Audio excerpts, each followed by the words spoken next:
मांढरगडाची काळोबाई कथा. पुराण परंपरेनुसार सह्याद्रीतील मांढरगडावर मांडव्य ऋषी शंभू महादेवांची तपसाधना व यज्ञ करत होते.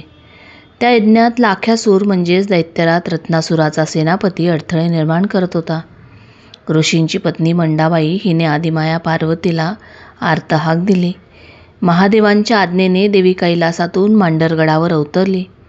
लाख्यासुराला वरदान होते की दिवसा त्याचा वध होणार नाही, म्हणून पौष पौर्णिमेच्या मध्यरात्री देवीने युद्ध करून त्यांचा संहार केला.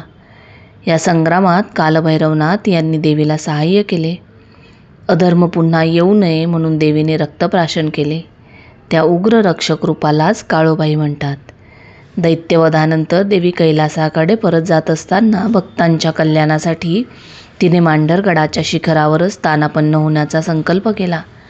म्हणूनच येथे देवी स्वयंभू महिषासुरमर्दिनी स्वरूपात जागृत झाली.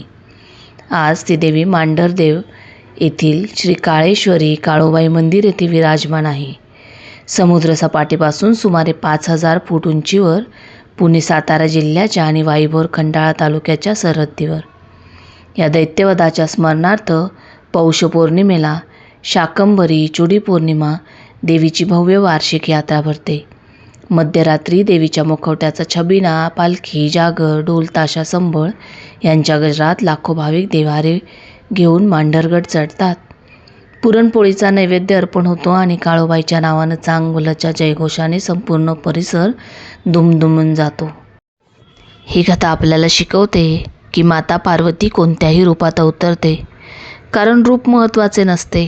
भक्ताला संकटातून वाचवणे हाच तिचा खरा धर्म असतो.